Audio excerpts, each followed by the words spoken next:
द्वितीय दिवस के तकनीकी सत्र में हमारे साथ हमारे विषय विशेषज्ञ के रूप में डॉक्टर भूपेंद्र जी जुड़ चुके हैं।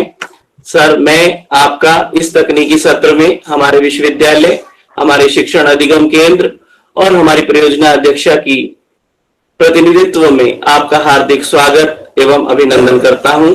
ए वार्म वेलकम टू यू। जैसा कि आप सभी परिचित हैं कि sir head ICT Indian Law Institute New Delhi में कार्यरत हैं। मैं सर के विषय में कल आपने देखा ही कितना ज्ञान को वो जानते हैं, कितना ज्यादा उसके बारे में अवगत हैं। मैं 4 लाइनें कह के और सर से अनुरोध करूंगा कि वो जो है कार्य को आज की सत्र को आगे बढ़ाएं। Information network and cyber security के जो है धुरंधर, information network and cyber security के जो है धुरंधर, जिन्होंने एम्बेड कर लिया है सिक्योरिटी संबंधी ज्ञान को अपने मन मस्तिष्क के अंदर, सिक्योरिटी से जुड़ी तकनीकी बारीकियों को समझाने में जो नहीं करते कभी सरेंडर, आज के हमारे सत्र विशेषज्ञ के रूप में हमारे साथ हैं डॉक्टर भूपेंद्र। सर, आपका बहुत बहुत स्वागत और आभार कि आप यहाँ आए। अब कृपया आज के सत्र को आगे बढ़ाएं और आज के हमारा विषय है sir basic security of Windows. इसके बारे में हमारा मार्गदर्शन करें doctor Bhupendra ji. Participants, good afternoon once again. Yesterday we had learned about creating the password kind of things. I hope that all of you have understood. आप सभी को समझ में आया होगा। अगर किसी को डाउट है और अगर कुछ पूछना चाहता है तो स्टिल हम 1-2 मिनट में वो डाउट क्लैरिफाई कर सकते हैं। अगर किसी को डाउट है तो कल के सेशन के बारे में या कल की किसी भी चीज के बारे में। हम जब विंडोज की सिक्योरिटी की बात करते हैं तो बेसिकली विंडोज सिक्योरिटी का मतलब होता है, विंडोज बेसिकली होता क्या है। विंडोज एक वो इंटरफेस होता है जिसको हम ऑपरेटिंग सिस्टम भी बोलते हैं, जो बेसिकली जो हमें एक ऐसा इंटरफेस प्रोवाइड करता है जिसका जो भी हमें करना होता है वो हम करते हैं। तो इसमें बहुत सारी चीजें इंक्लूड होती हैं, बहुत सारे प्रोसेस होते हैं, बहुत सारे हार्डवेयर डिवाइसेस होती हैं, बहुत सारे एप्लीकेशन लेवल पर सॉफ्टवेयर भी इन्वॉल्व होते हैं। देन हम एज ए यूजर एक इंटरफेस पे आते हैं और अपना वर्क वहाँ पे एज ए इनपुट देते हैं। Then we used to get some kind of output from the operating system. तो ऑपरेटिंग सिस्टम जो बेसिकली होता है ये एक तरह का काम नहीं करता है, ये बहुत सारे काम करता है। So we can do an number of work. Even अगर हम बात करें कि ऐसा कोई अगर हमारी स्किल बहुत अच्छी है और हम अपना इनपुट बहुत अच्छे से देते हैं कंप्यूटर्स को, तो ऐसी कोई चीज नहीं है जो हम नहीं कर पाएंगे वहां से, प्रोवाइडेड कि हमारा इनपुट बहुत सही होना चाहिए। तो in that way computers operating system जो है वो हमें एक इंटरफेस, एक प्लेटफॉर्म प्रोवाइड करवाता है। तो अब सिक्योरिटी की जब हम बात करते हैं तो किसी भी चीज की सिक्योरिटी बहुत ही इंपॉर्टेंट एक एस्पेक्ट होता है और बहुत ही इंपॉर्टेंट फीचर होता है कि हमें उस चीज को बहुत ही अच्छे से ध्यान में रखना चाहिए और उसको अच्छे से इम्प्लीमेंट भी करना चाहिए।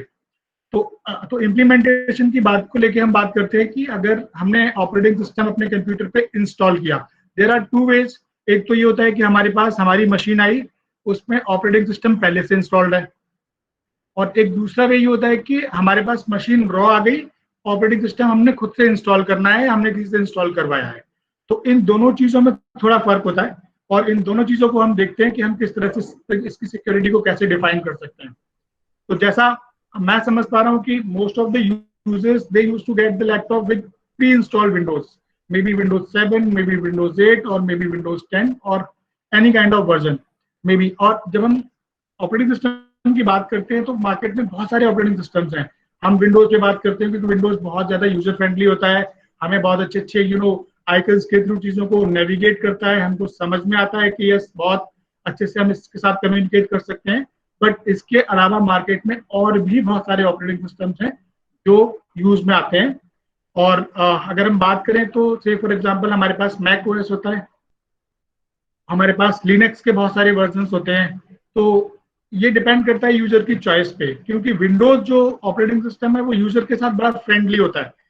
मतलब हमें हर तरह के आइकन मिल जाते हैं, हम माउस के साथ क्लिक करके या कीबोर्ड के साथ क्लिक करके हम एवरी काइंड ऑफ आइकन के साथ प्ले करते हैं और हमको जैसा हमारे हिसाब से कस्टमाइज करना होता है वैसा करते हैं। सेम चीज हम बाकी ऑपरेटिंग सिस्टम में भी करते हैं, लेकिन बाकी ऑपरेटिंग सिस्टम में ये जो यूजर फ्रेंडली वाली बात होती है वो थोड़ी सी इतना इजी नहीं होता है, वो थोड़ा सा डिफिकल्ट होता है। लेकिन अगर हम वहीं पे सिक्योरिटी एस्पेक्ट की बात करते हैं तो अगर मैं बात करूं लिनक्स ऑपरेटिंग सिस्टम जिसको हम यूनिक्स भी बोलते हैं, तो यूनिक्स ऑपरेटिंग सिस्टम जो होता है वो मोर सिक्योर होता है, और जितने भी हमारी रिसर्च लैब होती हैं या जितने भी हमारे डेटा सेंटर्स होते हैं या जो भी हमारे आईटी प्रोफेशनल होते हैं मैक्सिमम, वो यूनिक्स बेस्ड ही ऑपरेटिंग सिस्टम यूज करते हैं, क्योंकि उसमें सिक्योरिटी बहुत हाई लेवल की इंप्लीमेंट होती है। हम उसमें बेसिकली जो एंटीवायरस वाले सीन्स होते हैं जो हम जनरली विंडोज के केस में करते हैं कि हम एंटीवायरस लेते हैं, डाल देते हैं, हम उसमें फिर उसको कॉन्फ़िगर करते हैं, हम चीजों को अगेन कॉन्फ़िगर करते हैं, तो वो चीजें यूनिक्स में या लिनक्स में उनकी जरूरत नहीं होती है। वहां पे वो सारी की सारी सिक्योरिटी बिल्ट इन होती है, और वो जनरली हाई लेवल के डेटा सेंटर्स में या हाई लेवल की जितनी रिसर्च लैब हैं या जो सर्वर्स हैं वहां पे हम उनको ये रिकमेंडेड होता है, और मोस्ट ऑफ द सर्वर्स पे वही ऑपरेटिंग सिस्टम यूज करते हैं जो लिनक्स बेस्ड होते हैं, प्रेफरेबली विंडोज के भी हैं वो भी हम यूज करते हैं। तो अभी हम विंडोज ऑपरेटिंग सिस्टम की बात करते हैं। तो विंडोज ऑपरेटिंग सिस्टम से फॉर एग्जांपल हमारे पास वो इंस्टॉल वे में आया है, तो हमें ये नहीं पता होता है कि उसमें विंडोज ने हमें क्या चीज करके दिया है। तो सबसे पहला काम हमको ये देखना होता है कि विंडोज ने जो हमें दिया है या हमारे पास जो चीजें आई हैं, मुझे एटलीस्ट ये पता होना चाहिए कि वो चीजें वही हैं जो मैंने डिमांड की थी, या वो चीजें नहीं डिमांड की थी, या वो चीज वो नहीं है। तो जो चीजें एग्जिस्ट करती है वो क्या चीजें हैं वो हमें पता होना चाहिए उसके बारे में। से फॉर एग्जाम्पल मेरे पास विंडोज ऑपरेटिंग सिस्टम का कौन सा वर्जन है, ठीक है, कितने बिट का ऑपरेटिंग सिस्टम है, उसकी रैम कितनी है, उसका प्रोसेसर किस तरह का है, विंडोज कब इंस्टॉल्ड हुआ, इसकी वैलिडिटी क्या है, क्या ये ट्रायल वर्जन तो नहीं है। इस तरह के बहुत सारे फीचर्स होते हैं जो हमें पहला इंस्टेंस है जो हमें चेक करना चाहिए किसी भी ऑपरेटिंग सिस्टम में। तो I will be sharing my screen and then we will see practical की ये चीज हम चेक कैसे करते हैं। आज का हमारा जो सेशन होगा most of the time most practically होगा वो, लेकिन काफी इंफॉर्मेटिव होगा। अगर आप कोई डाउट वगैरह हो तो आप हम लोग बाद में क्लैरिफाई करेंगे उस चीज को, but just see carefully what I am doing. अगर लगे कि फास्ट जा रहा है या थोड़ा स्लो होना चाहिए तो आप प्लीज मुझे इंडिकेट कर देना, I will be slow down there, no problem. So I'm just sharing my screen here. What I'm going to do is now I'm just जो मेरा type here for search left hand side में एक जो box आ रहा है जिसको हम सर्च बॉक्स भी बोलते हैं, वहां पे I am just going to write CMD। Basically इसको हम बोलते हैं कमांड प्रॉम्प्ट, CMD को हम बोलते हैं कमांड प्रॉम्प्ट। तो CMD जैसे हम क्लिक करके एंटर प्रेस करेंगे तो हमारा जो कमांड प्रॉम्प्ट वर्जन है वो ओपन हो जाएगा। आई थिंक अभी दिख रहा होगा आपको, कुछ ब्लैक स्क्रीन टाइप की दिख रही होगी वहां पे। तो सबसे पहला हम काम ये करते हैं कि हमारा ऑपरेटिंग सिस्टम में क्या चीज है उसको जानने के लिए सबसे पहले हम एक कमांड टाइप करते हैं यहाँ पे, और वो कमांड है सिस्टम इन्फो, SYSTEMINFO। ओके, अभी आपको दिख रहा होगा लोडिंग ऑपरेटिंग सिस्टम कॉन्फ़िगरेशन या इन्फॉर्मेशन करके एक मैसेज रिफ्लेक्ट हो रहा है यहाँ पे, और ये अभी एक जितनी भी कॉन्फ़िगरेशन है जो भी इंफॉर्मेशन है सभी ये लोड करके लेके आ रहा है मेरे पास। मुझे ये बताएगा कि ये ऑपरेटिंग सिस्टम कौन सा है, इसका वर्जन क्या है, ये कब इंस्टॉल्ड हुआ। अभी आप देखेंगे बहुत सारी इंफॉर्मेशन स्क्रीन पे रिफ्लेक्ट हो रही होंगी, और अगर मैं इसको ऊपर लेके जाता हूँ, will study the few fields which are important to us. अभी आप देखेंगे कि ये जो पहली इंफॉर्मेशन आ रही है वो आ रही है होस्ट नेम करके।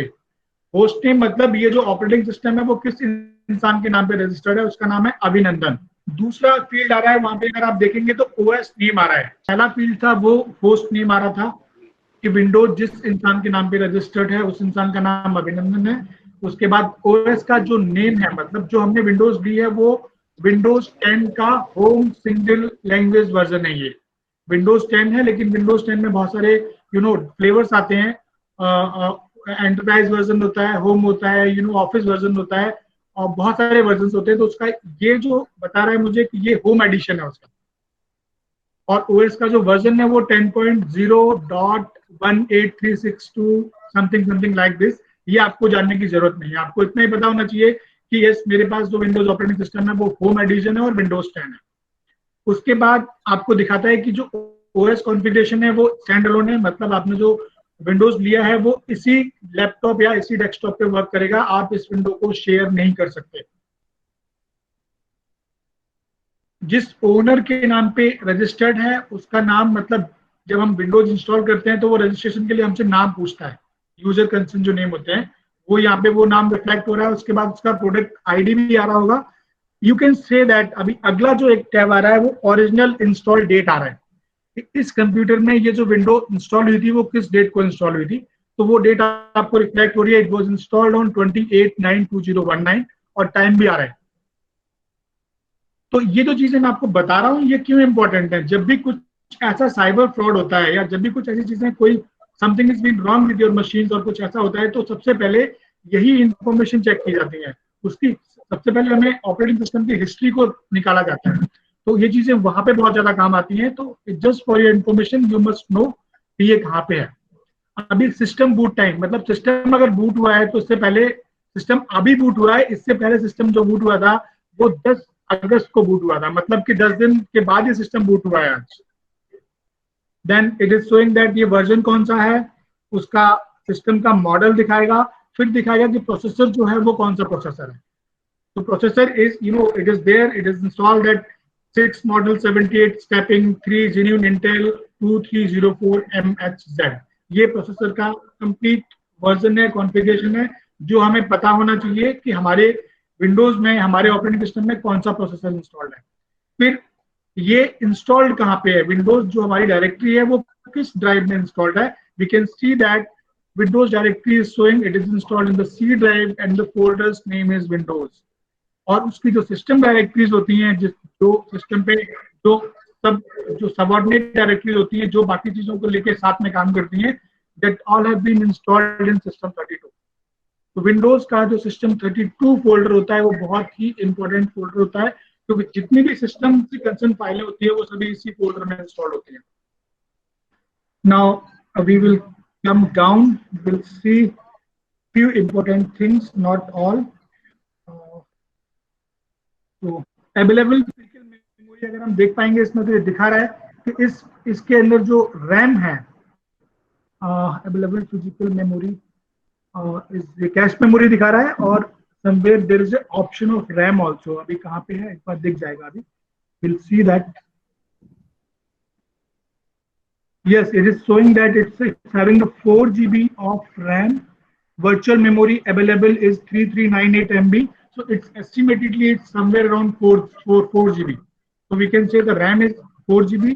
और इसमें जो लास्ट में आपको दिख रहा है, जो इंपॉर्टेंट एस्पेक्ट है जो हमें चेक करना चाहिए, ये हमारे विंडोज के अपडेट्स दिखा रहा है। ये जितने केबीज करके आ रहा है ये विंडोज के अपडेट दिखा रहा है। ये विंडोज अगर हम इनको अच्छे से आगे जाके क्लिक करेंगे और इनके केबीज का नंबर देंगे तो हमें ये पता चलेगा कि ये जितने अपडेट्स इंस्टॉल हुए थे वो किस डेट में इंस्टॉल हुए थे। तो it is just for information, आपको ये पता होना चाहिए कि मेरा ऑपरेटिंग सिस्टम जो है वो अपडेटेड है। Then again we are just coming little bit down, we can find there is a column which is showing network card. Network card मतलब ये वो कार्ड होते हैं जिनको हम लैन कार्ड बोलते हैं। तो जो हमारे लैपटॉप या हमारी मशीन को इंटरनेट से कनेक्ट करने के लिए जिनकी जरूरत होती है, तो वो ये निक कार्ड होते हैं, नेटवर्क इंटरफेस कार्ड। इनके थ्रू हम अपने लैपटॉप को इंटरनेट से कनेक्ट करते हैं, और इसमें 2 NIC कार्ड इंस्टॉल्ड है जो यहाँ पे हमें शो कर रहा है। And then we are coming to then it is showing that ये उनका वर्जन है। और ये तो ये इंफॉर्मेशन बेसिकली हमें ये पता होना चाहिए कि हमारा जो ऑपरेटिंग सिस्टम है वो किस तरह का है, उसका वर्जन क्या है, हमने कब खरीदा था उसको, हमारा कब इंस्टॉल हुआ था, और हमारा जो ऑपरेटिंग सिस्टम है वो अपडेट है या नहीं, या हमारे ऑपरेटिंग सिस्टम में NIC कार्ड है कि नहीं, मतलब हमारा वाईफाई से कनेक्ट हो सकता है, हमारा इंटरनेट से कनेक्ट हो सकता है। तो ये सब चीजें हमें यहाँ से पता चलती हैं। दूसरी इंपॉर्टेंट चीज है जनरली जो हम अक्सर देखते हैं कि कई बार हमसे पूछा जाता है कि आप अपना IP एड्रेस बताइए। अगर आप अपनी ऑर्गेनाइजेशन में बैठे हैं, आप अपनी यूनिवर्सिटी में बैठे हैं, तो आपका जो लैपटॉप कनेक्ट होता है वो कनेक्ट होता है लोकल IP के साथ में। तो वहां 2 चीजें होती हैं, क्योंकि आपके सिस्टम का जो IP होता है और आपके जो इंस्टीट्यूशनल IP होता है वो दोनों अलग अलग होते हैं। तो आपका इंस्टीट्यूशनल IP जो होता है उसको हम बोलते हैं पब्लिक IP, और जो आपके लैपटॉप का IP होता है उसको हम बोलते हैं your private IP, your LAN IP, इसको लोकल एरिया नेटवर्क IP बोलते हैं। तो उस IP एड्रेस को जानना होता है हमें। कई लोग पूछते हैं कि व्हाट इज, या कोई नहीं भी पूछे तो हमें पता होना चाहिए कि what is the IP address of my laptop. तो we can easily find it out from here. Same हम कमांड प्रॉम्प्ट में जाके, अभी ऑलरेडी ये कमांड प्रॉम्प्ट में दिख रहा है हमें, तो यहाँ पे हम सिंपल एक कमांड टाइप करेंगे ipconfig /all command, you can just check, it is ipconfig /all। अगर हम इसको एंटर करेंगे तो we are getting few information once again and we can see that yes, so I hope you can see that the information is coming here। एक IP यहाँ पे show हो रहा होगा आपको, अगर आप देखेंगे तो जहाँ पे मेरा माउस जा रहा है ये IP यहाँ पे शो हो रहा है। This is my local IP, the IP address is 192.168.10.244। This is the local IP of my device जो मेरे लैपटॉप पे कॉन्फ़िगर्ड है, और उसके नीचे सबनेट मास्क आ रहा है। उसको बेसिकली आपको इतना अंदर जाने की जरूरत नहीं है, सबनेट मास्क दिया जाता है नेट से कनेक्शन के लिए। यहाँ पे आपको गेटवे जरूर आपको पता होना चाहिए, क्योंकि घर में कई बार ऐसा होता है कि हमारा जो IP एड्रेस, हमारा जो लैपटॉप है वो वाईफाई से कनेक्ट होता है, तो लोग हमसे कई बार ये पूछते हैं कि आप अपना IP तो बताओ पहले, तभी तो हम लोग कुछ काम कर पाएंगे इस पे। तो you must know the IP address and you also must know कि आपका गेटवे का एड्रेस क्या है, मतलब आपका जो वाईफाई राउटर है जिससे वो कनेक्टेड है आपकी डिवाइस, उसका एड्रेस क्या है, उसका IP एड्रेस क्या है। तो this is 192.168.10.1।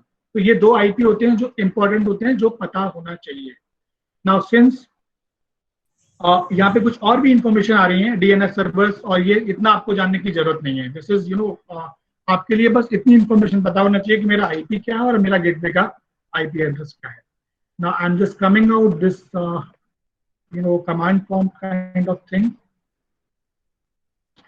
and okay, now we will talk about the second thing comes that हम विंडो में जैसे ही हम एंट्री करते हैं, सबसे पहले हमारा एक इंटरफेस जो रिफ्लेक्ट होता है वो होता है यूजर वाला, कि हमें सबसे पहले यूजर मिलता है और यूजर में हम अपना पासवर्ड डालते हैं, देन हम उसमें एंट्री करते हैं, तब हमें वापस तब लोग लैंड करते हैं विंडोज के जो एग्जैक्ट इंटरफेस है वहां पे।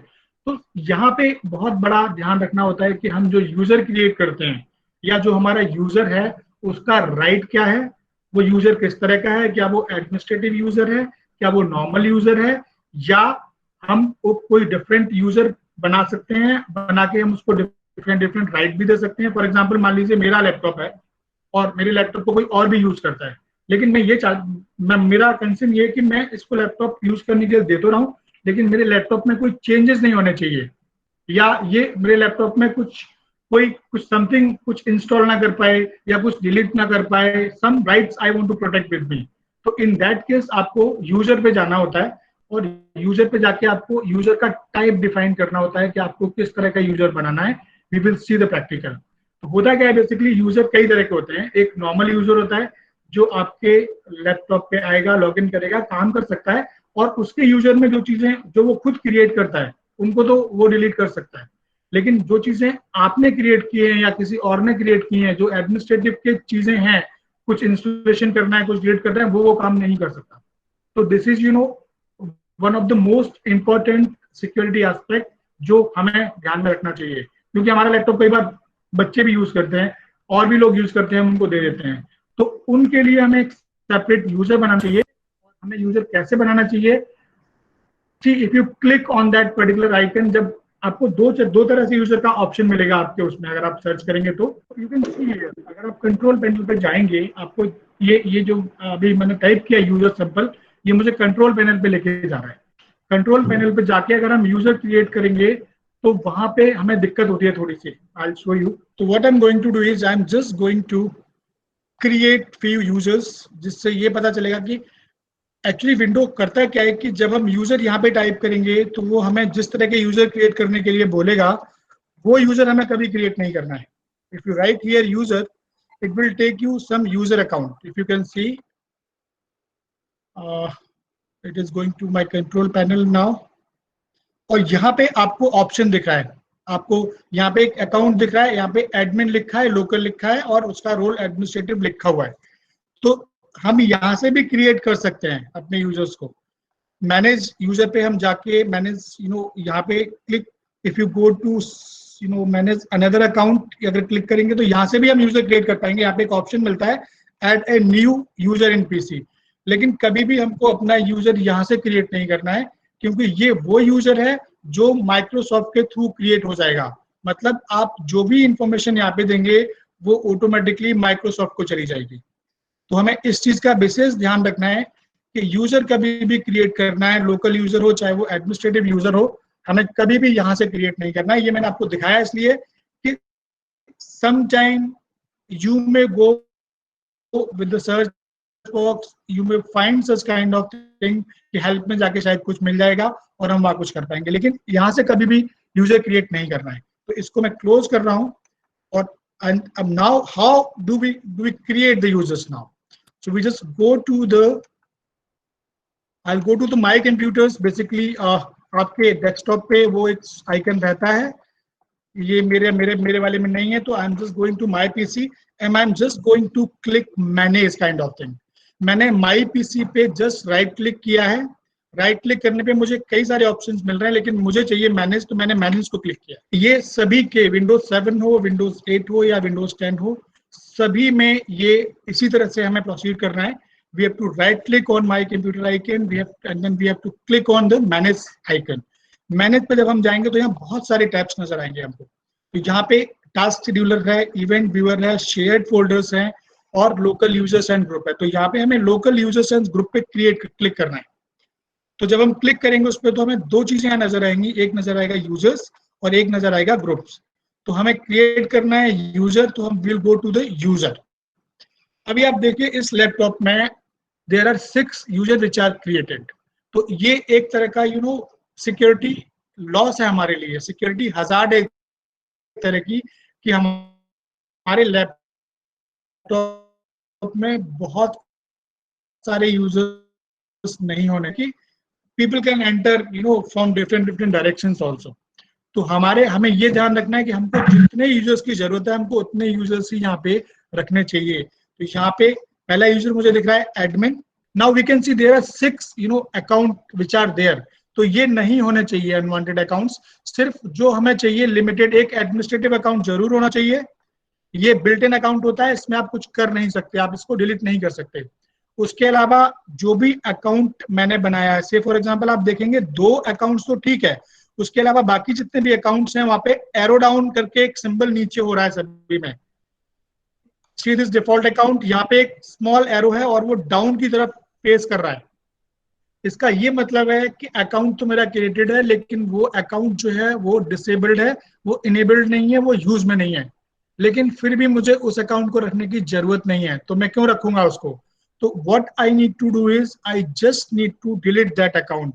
अनवांटेड जितने भी अकाउंट्स हैं उसको सेलेक्ट करो, उसको राइट क्लिक करो and from there is an option you can delete those account. तो आप यहाँ पे जाके यस करके डिलीट करोगे तो वो डिलीट हो जाएगा। तो ये चीज आपको वहां नहीं रखनी है। नाउ फर्स्ट थिंग, आपको अब मान लीजिए आपके उसमें एक ही यूजर अकाउंट है और आपको दूसरा यूजर क्रिएट करना है। तो what you will do, you will just click, right click करोगे वहां पे, वो जो आपका एक एरिया दिख रहा है व्हाइट वाला, ये जो एरिया दिख रहा है इस व्हाइट वाले एरिया में कहीं पे भी जाके आप राइट क्लिक करोगे तो वहां पे सबसे पहले आप ऑप्शन आएगा न्यू यूजर। आप न्यू यूजर क्रिएट करेंगे, यहाँ पे आप कोई भी नाम दे दीजिए, से फॉर एग्जांपल टेस्ट। ठीक है, आपने टेस्ट नाम दे दिया, फुल नेम दे दिया टेस्ट 1 कुछ करके कुछ भी दे दिया। अगर आपको डिस्क्रिप्शन देना है कि आप किसके लिए मतलब यूज करना क्रिएट करना चाहते हैं, it is not mandatory, you can give, और if you don't want to give don't give. Now you can assign the password here. आपको जो भी पासवर्ड देना है आप उसको पासवर्ड यहाँ देखिए और यहाँ कंफर्म करिए। अभी यहाँ पे 3-4 बॉक्सेस दिख रहे हैं, देखिए यहाँ पे आप उसको रेस्ट्रिक्ट कर सकते हो, अपनी सिक्योरिटी को यहाँ पे आप मेंटेन कर सकते हो। यहाँ पे पहला चेक बॉक्स आ रहा है, user must change password at next log on. Generally हमको होता है, हम लोग कई बार हम लोग यूजर क्रिएट करते हैं और जब भी हम लॉग इन करते हैं तो पहले लॉग ऑन पे हमको पासवर्ड चेंज करने का एक मैसेज आ जाता है। तो वो ये यूटिलिटी होती है जहां से हम इसको लिखते हैं, कॉन्फ़िगर करते हैं। अगर मैं इसको अनचेक कर दूंगा तो ये जो पासवर्ड है ये एक परमानेंट पासवर्ड की तरह काम करेगा। जब भी यूजर लॉगिन करेगा वो उसको चेंज करने के लिए नहीं बोलेगा। तो पहला जो चेक बॉक्स दिख रहा है, user must, yes sorry sir एक अनाउंसमेंट थी अटेंडेंस के regarding, I have to make an announcement please sir. Thank you sir, thank you. सभी प्रतिभागी अपना चैट बॉक्स चेक करें, आपकी अटेंडेंस का लिंक शेयर कर दिया गया है, आप अपने रजिस्टर्ड ईमेल आईडी से उसे मार्क कर लें। Thank you very much sir, please continue. Okay, तो पहला चेक बॉक्स है user must change password at next login. अगर आप चाहते हैं कि वो चेंज करे तो आप इसको चेक कर दीजिए, अगर आप चाहते हैं कि वो चेंज ना करे तो आप इसको अनचेक कर दीजिएगा। नाउ सेकंड ऑप्शन देखिए यहाँ पे क्या रहा है, user can not change password. आप चाहते हैं कि जो यूजर मैं क्रिएट करने जा रहा हूं वो यूजर कभी भी अपना पासवर्ड चेंज ना कर पाए, तो you can just click that particular check box, आप उसे चेक करिए। अब यूजर कभी भी उस पासवर्ड को चेंज नहीं कर पाएगा। और यहाँ पे एक नीचे ऑप्शन और भी है, पासवर्ड नेवर एक्सपायर्स। आप चाहते हैं वो पासवर्ड कभी एक्सपायर ही ना हो, हमेशा के लिए वही पासवर्ड काम करे, तो आप इसको चेक कर दीजिए, आपका पासवर्ड कभी भी एक्सपायर नहीं होगा।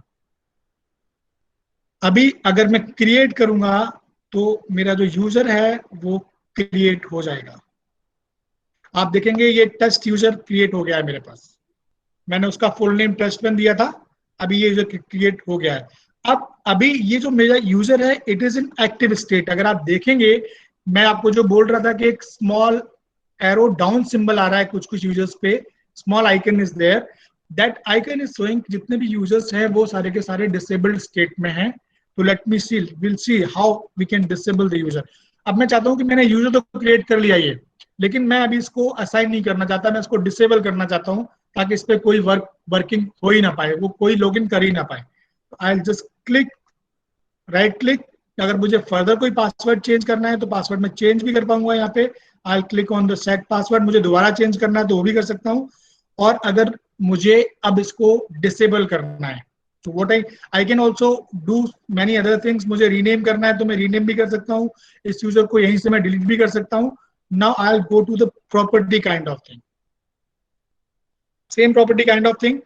नाउ अगर मुझे इसे डिसेबल करना है, नाउ अकाउंट इज, देखेंगे अब मैंने click check account is disabled को मैंने चेक किया है, अभी वहां पे वो एरो डाउन सिंबल नहीं आ रहा था। जैसे ही मैं इसको चेक करूंगा और अप्लाई और ओके करूंगा वो एरो डाउन सिंबल आप देखेंगे वहां भी दिख जाएगा। अभी जो टेस्ट था मेरा, जो मैंने यूजर क्रिएट किया था, वो अभी डिसेबल्ड स्टेट में है। इसका ये मतलब हुआ वो यूजर कभी लॉग इन नहीं कर सकता,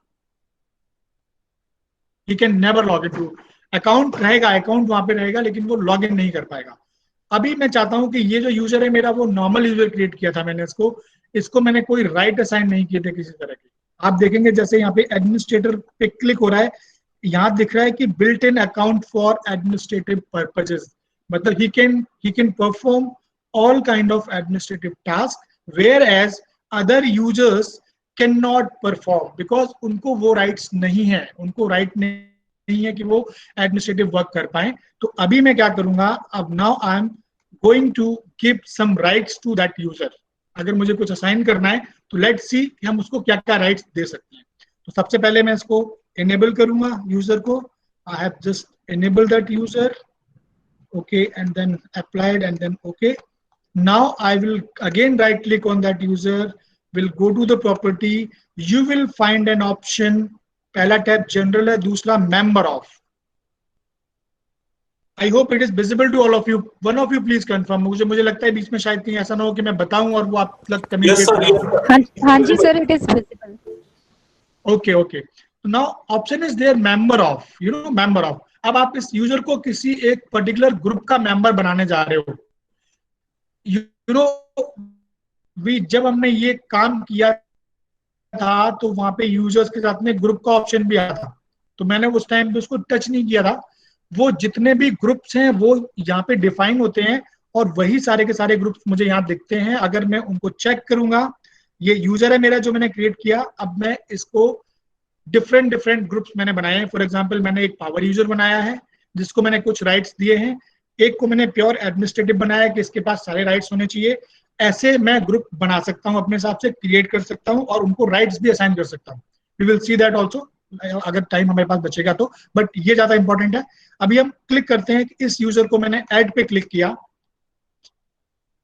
ऐड पे क्लिक करने के बाद वो बोल रहा है कि enter the object name to select. अगर आपको याद है कि आपके ग्रुप जो आपके क्रिएटेड है, अगर आप उनको पता है कि मेरे ये यूजर्स ये ग्रुप क्रिएटेड है यहाँ पे, तो आप टाइप कर सकते हो, otherwise you can click on advance kind of things और यहाँ पे आप ऑप्शन मिलेगा, यहाँ पे आप उनको फाइंड कर सकते हो।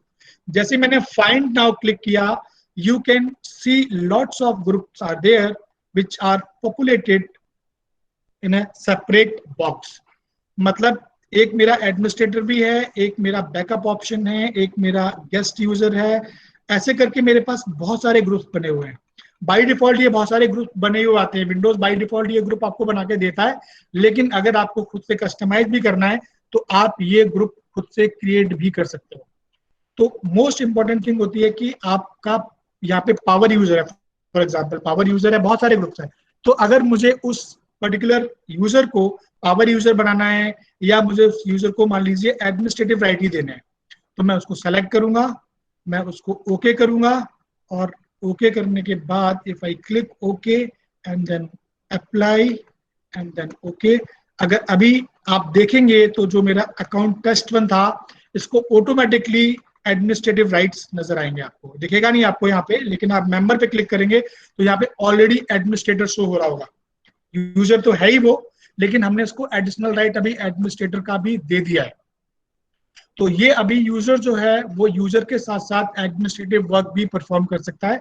मतलब वो कोई भी एप्लीकेशन को इंस्टॉल कर सकता है, वो किसी भी एप्लीकेशन को रिमूव भी कर सकता है, आपके कॉन्फ़िगरेशन में चेंजेस भी कर सकता है। तो these are here you can, ये तो विंडोज के डिफाइंड ग्रुप है, लेकिन आप ग्रुप्स में जाके ग्रुप्स को क्रिएट भी कर सकते हो और उन ग्रुप्स को बेसिकली क्या राइट्स देने हैं आप वो राइट भी कर सकते हो। और अगर आपको लगता है कि नहीं मुझे ये राइट्स यहाँ से रिमूव करना है, मैं इसको ये राइट्स नहीं देना चाहता, तो select that particular right and click remove, वो ऑटोमेटिकली उसका राइट वहां से रिमूव हो जाएगा।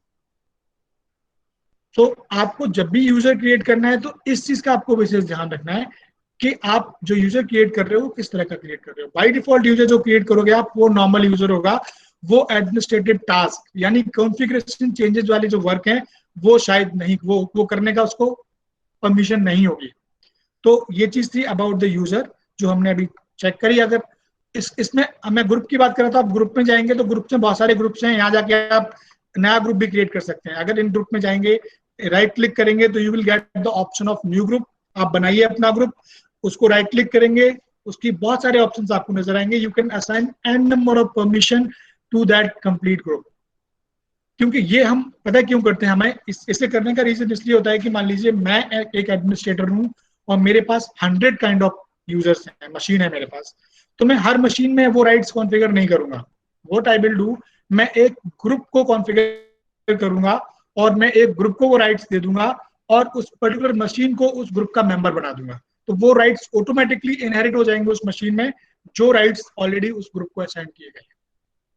तो इतना डीप में आपको जाने की जरूरत नहीं है, बट इतना आपको पता होना चाहिए, इसलिए मैं ग्रुप में नहीं जा रहा हूँ, ग्रुप में आपका कंसर्न नहीं है क्योंकि it is not concern to you, it is concern to your IT administrator kind of people. तो this was about the creation of users. तो यूजर क्रिएट हमने कर लिया, हमने सिस्टम इंफॉर्मेशन को देख लिया, अभी हमने यूजर्स को क्रिएट कर लिया। अभी हम देखते हैं कि अगला सिक्योरिटी फीचर्स जो हमें चेक करना चाहिए वो क्या है और हमें उसे कैसे चेक करना चाहिए, क्योंकि हमें अपने कंप्यूटर को, हमें अपने सिस्टम को हैकिंग से बचाना है, मालवेयर से बचाना है, वायरसेस अटैक से बचाना है, या जितने भी मैलिशियस काइंड ऑफ थिंग्स उन सबसे बचा के रखना है। तो उनको बचाने के लिए few checks we need to carry out, although 100% we cannot do, but whatever we can do we should do that. Now अभी अगर हम बात करेंगे तो now we will be covering the topic of firewall, तो firewall पहले मैं आपको थोड़ा सा let's see, I'll just अगर if I click the firewall you will get okay, वहां पे आपको ऑप्शन दिख जाएगा। अब जब आप सर्च में टाइप करोगे फायरवॉल तो आपको दिख जाएगा, बट इसका एक शॉर्टकट और भी है। If you go to the command prompt window or, if you write here firewall.cpl, अब जब इसे क्लिक करके ओके करेंगे, कमांड प्रॉम्प्ट का मतलब होता है, कमांड प्रॉम्प्ट तब आएगा जब आप विंडोज की को के साथ साथ में आर की को प्रेस करोगे तो आपको ऑटोमेटिकली ये कमांड प्रॉम्प्ट आ जाएगा।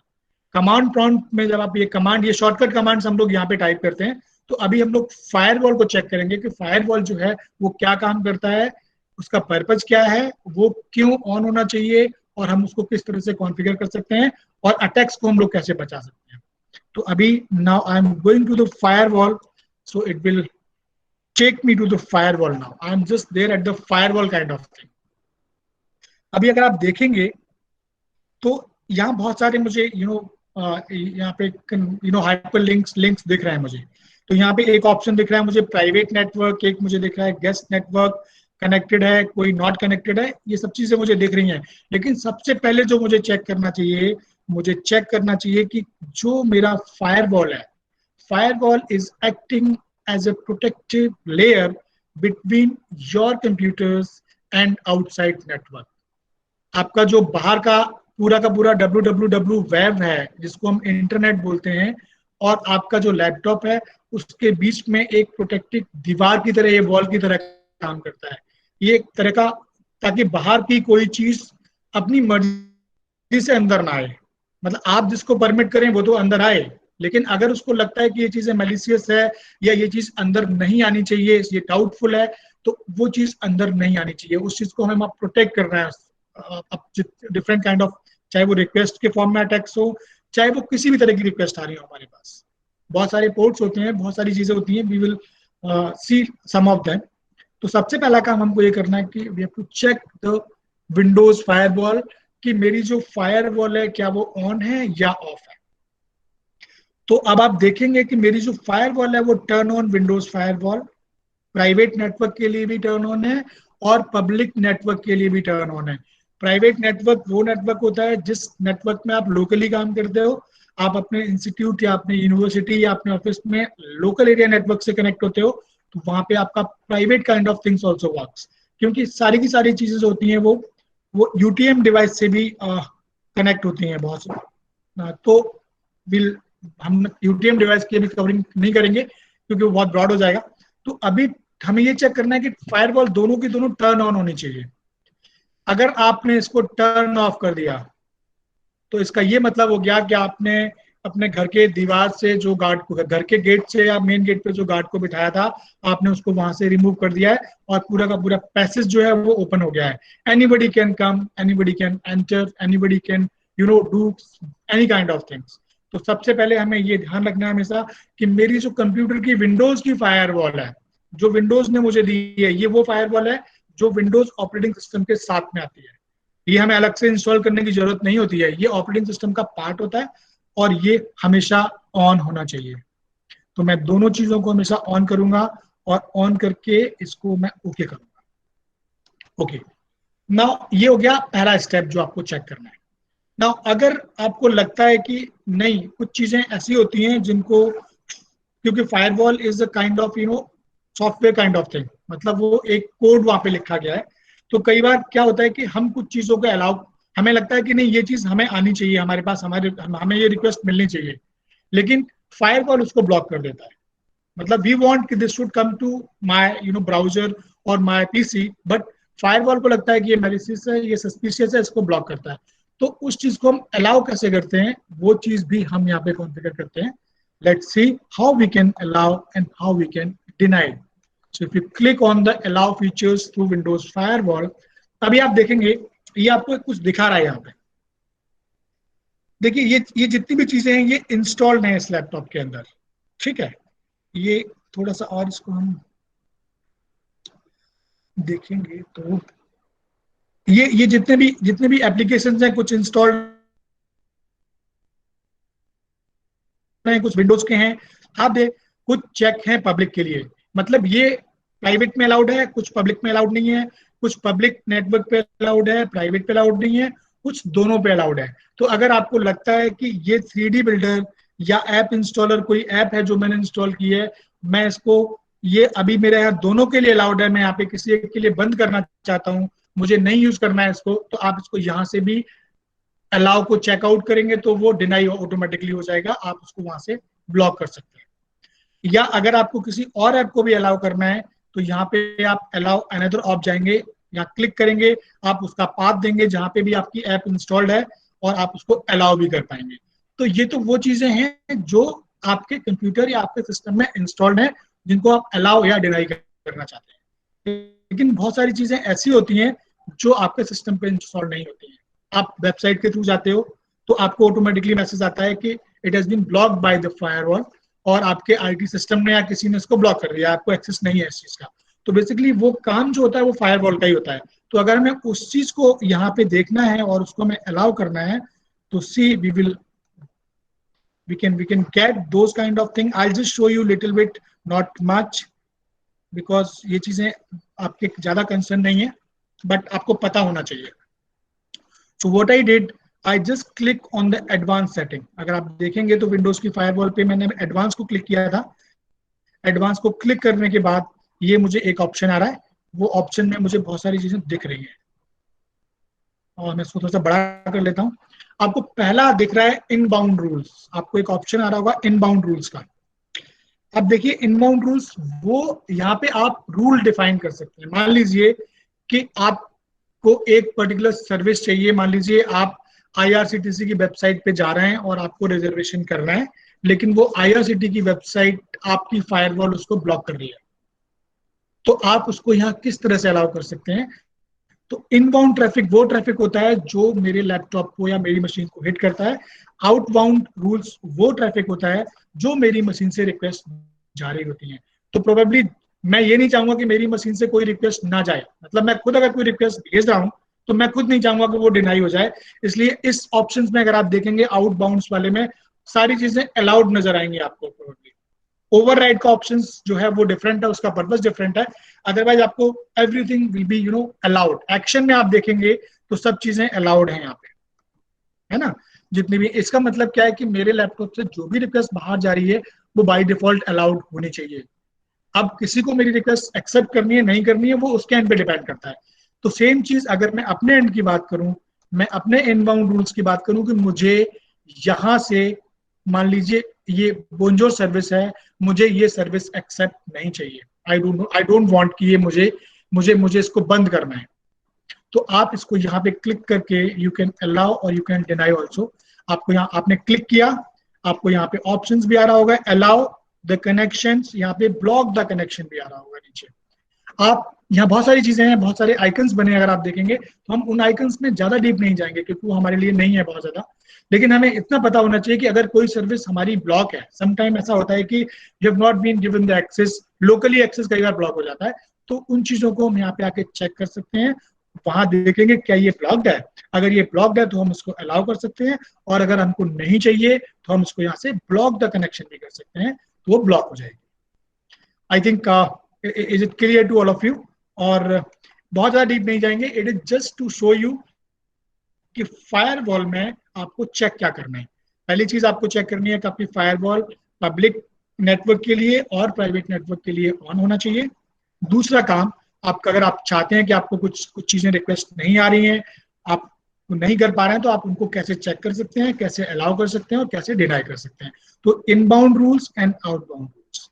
उसके अलावा और भी टैब्स हैं, हम उनको टच नहीं करेंगे. लेकिन अगर इसके अलावा आपको कुछ और रूल कॉन्फ़िगर करना है तो आप यहाँ जाके एक ऑप्शन है नया रूल, आप वो काम कर सकते हैं. लेकिन इतना डीप में नहीं जाएंगे, इतना जाने की जरूरत नहीं है आपको. तो फायरवॉल को हमें, हमारा जो थर्ड स्टेप चेक करने का था वो फायरवॉल का था कि फायरवॉल को हमें अच्छे से चेक करना चाहिए और हमेशा ऑन रखना चाहिए. ओके, नाउ उसके बाद अगर हम बात करें तो हम देखते हैं कि हमारे पास जो अगला चेक पॉइंट है विंडो सिक्योरिटी का, जहां पे हम अपने ऑपरेटिंग सिस्टम को सिक्योर कर सकते हैं. तो अगला जो चेक पॉइंट है बेसिकली वो एंटीवायरस का होता है. तो एंटीवायरस पे आपका पूरा का पूरा एक सेशन कॉन्फ़िगर्ड है.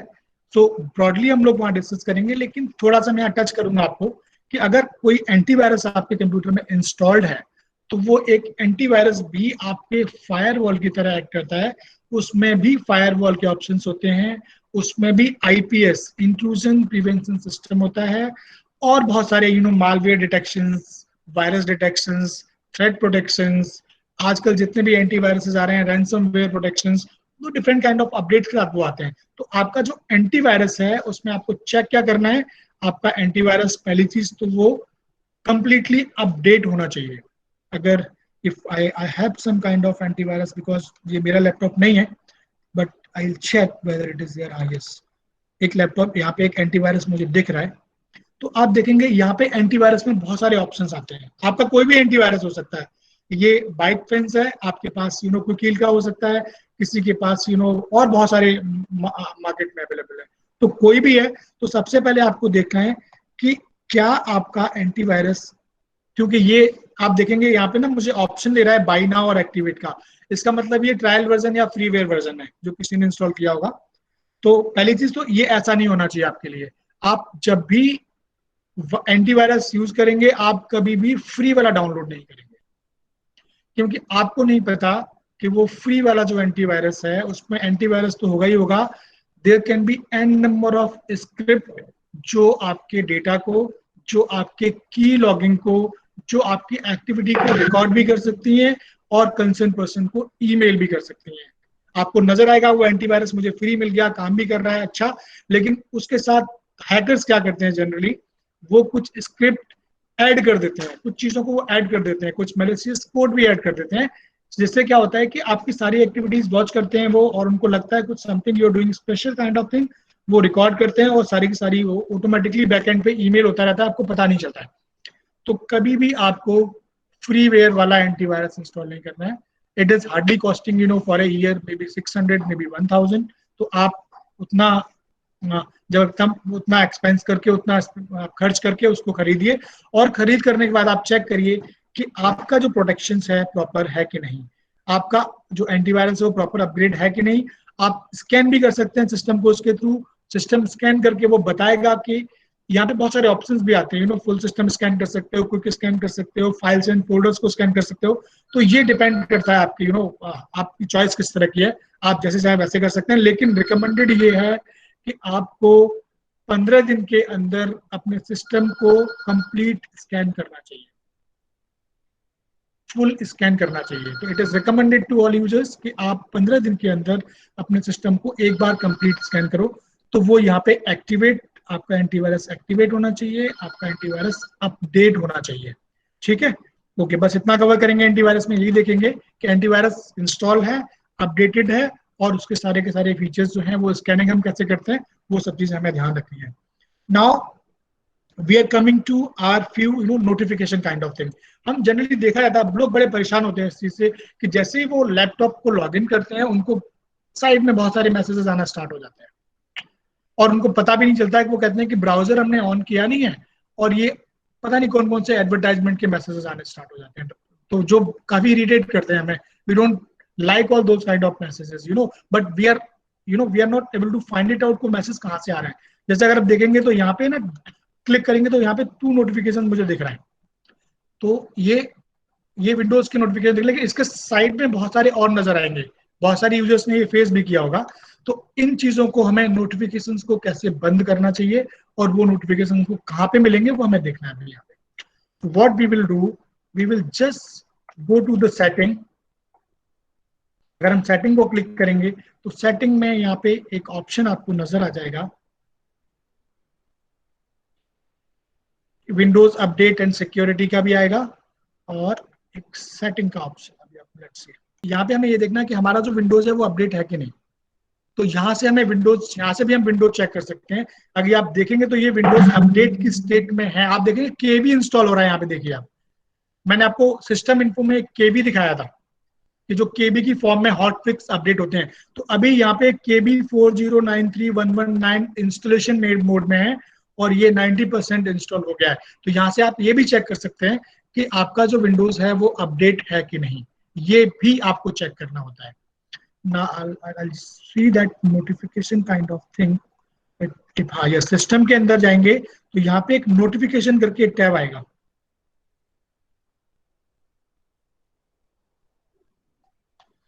नोटिफिकेशंस, हाँ, नोटिफिकेशन एंड एक्शंस। आप यहाँ जाइए, यहाँ पे नोटिफिकेशंस जनरली ऑफ होता है ये। यहाँ पे देखिए डिफरेंट काइंड ऑफ नोटिफिकेशंस हैं। तो एक है एप्स का नोटिफिकेशंस, एक है लॉक स्क्रीन का नोटिफिकेशंस, एक अलार्म्स का भी है, और ऐसे ही एक विंडोज का भी है, यहाँ पे आपको दिख रहा होगा।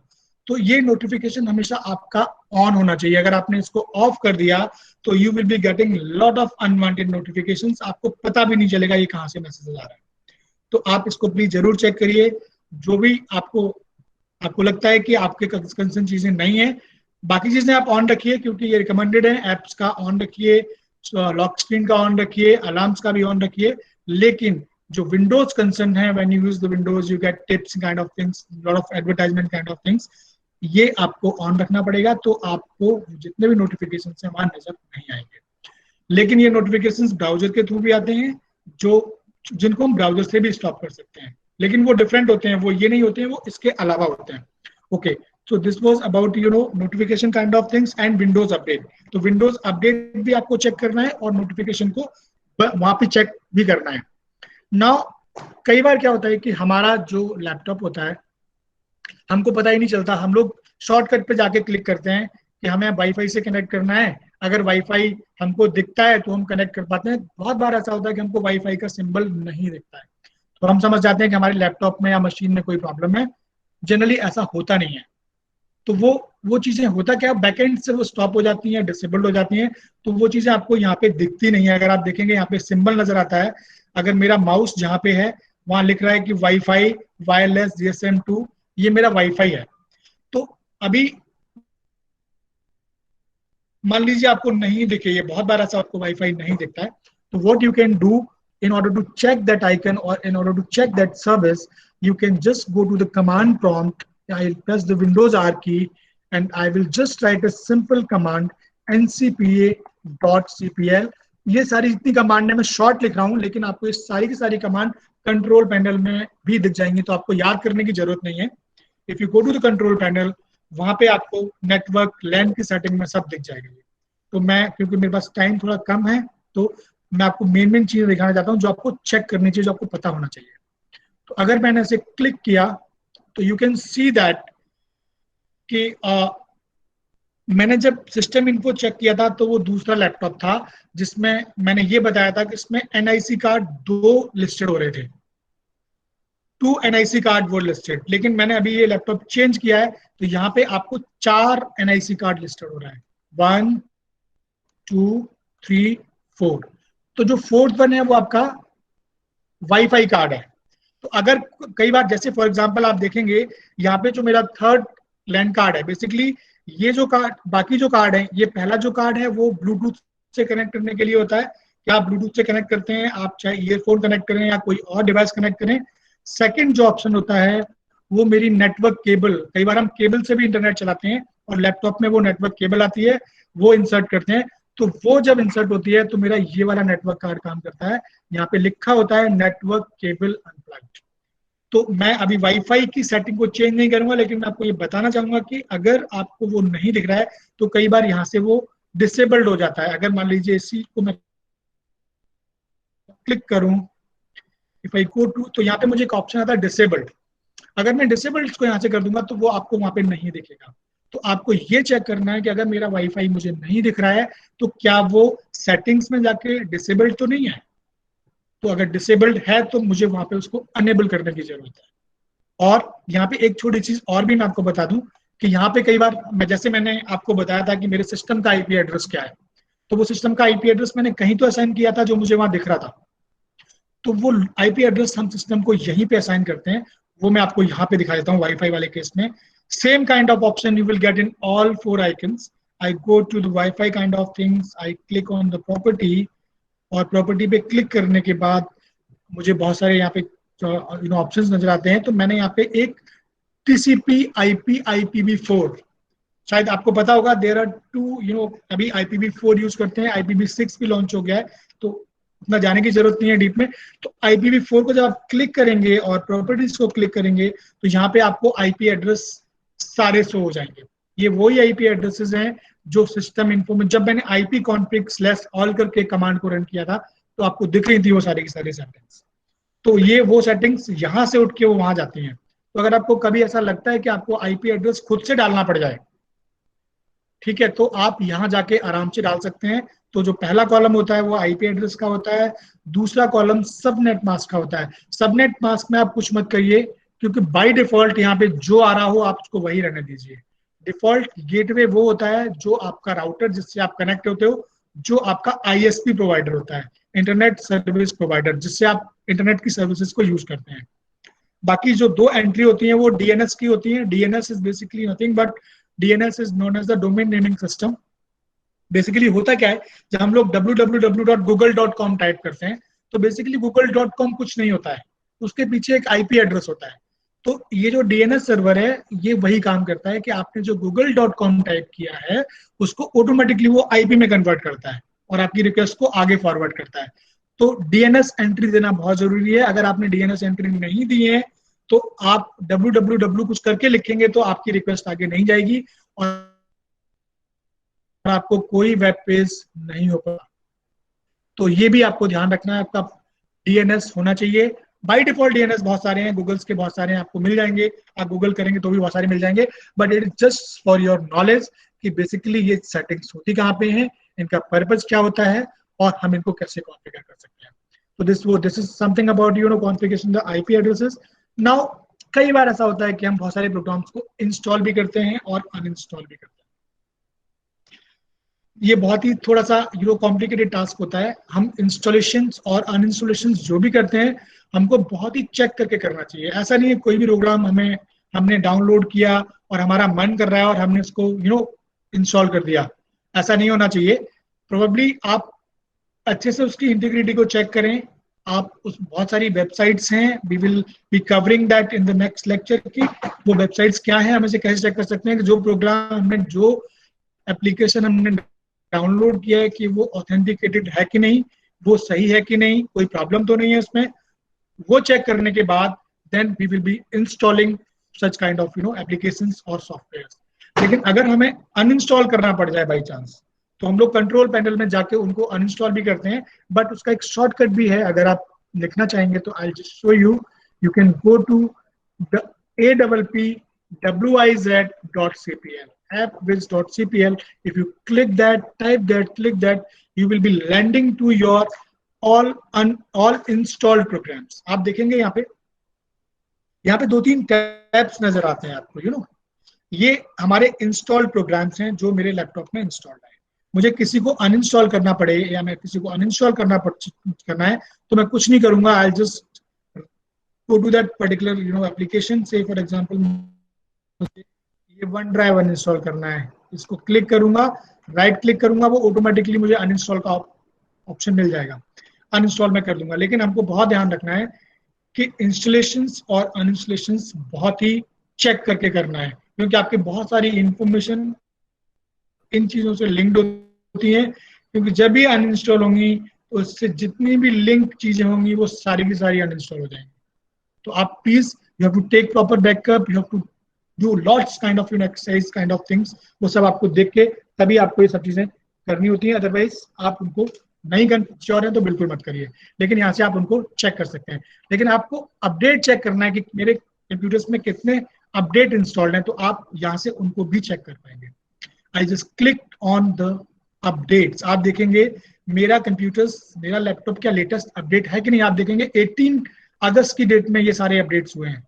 ये डेट दिखाएंगे बाकायदा, ये अपडेट क्या है, किसका अपडेट है, ये इसका पर्पज क्या है। देखिए पहला सिक्योरिटी अपडेट है, वो दिखा रहा है कि माइक्रोसॉफ्ट ऑफिस का अपडेट है। ये कब हुआ है, ये 18 अगस्त को हुआ है। तो यहाँ पे डेट भी दिखाएगा, और अगर आप उसको राइट क्लिक करके उसके व्यूज में इंफॉर्मेशन में जाएंगे तो आपको दिखाएगा कि वो अपडेट किस चीज का था, बग्स क्या थे, प्रॉब्लम्स क्या थी, और ये अपडेट उन्होंने क्यों लॉन्च किया है। तो these updates which are automatically installed, और आप इनको चेक कर सकते हो। आप इनको अपडेट्स में जाके आप फिल्टर भी कर सकते हो कि मुझे वो अपडेट्स चाहिए, वो अपडेट्स नहीं चाहिए। You can decide as per your own, but आप इनको यहाँ से भी चेक कर सकते हो कि मेरा सिस्टम, मेरी एप्लीकेशंस कितनी अपडेटेड है। आप देखेंगे 17 की डेट भी आ रही है, 18 की डेट भी आ रही है, 19 की कोई एंट्री नहीं है। इसका ये मतलब है कि ये लैपटॉप जिसको मैं यूज कर रहा हूँ ये 19 में ऑन ही नहीं हुआ है, मतलब ये इंटरनेट पे गया ही नहीं है laptop. So these kind of things you can check from यहाँ से जो आपका ऐड और रिमूव प्रोग्राम्स वाले काइंड ऑफ थिंग्स हैं। नाउ अब हम लोग बहुत ही इंपॉर्टेंट चीज देखेंगे जो, I know session is running late, I am so sorry because I have left many more things, but अब मैं इंपॉर्टेंट चीज जितनी वही कवर कर रहा हूँ।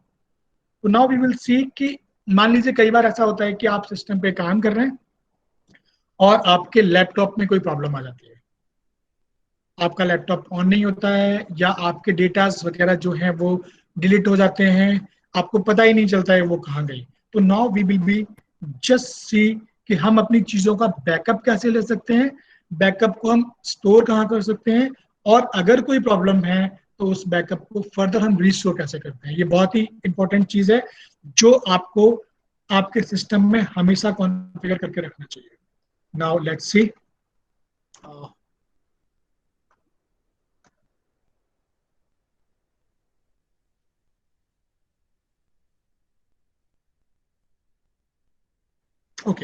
so I will be, if I click here, I'll get a lot of kind of things, security and maintenance, Windows firewall, ये सब हमने कवर किया हुआ है, अब नेक्स्ट चीज जो हम कवर करने वाले हैं वो हम देखते हैं कि बैकअप एंड रिस्टोर, यहाँ पे एक ऑप्शन आ रहा है।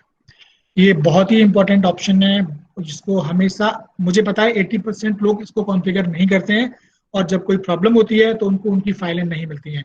लेकिन अगर आपने इस चीज को कॉन्फ़िगर किया हुआ है तो आप एक पर्टिकुलर डेट में जाके अपने सिस्टम को रिस्टोर कर सकते हैं और आपको अपने सिस्टम की स्टेट उसी डेट में जो रही होगी वही आपको मिल जाएगी। तो I will just click this, we will see this practically how we can do it.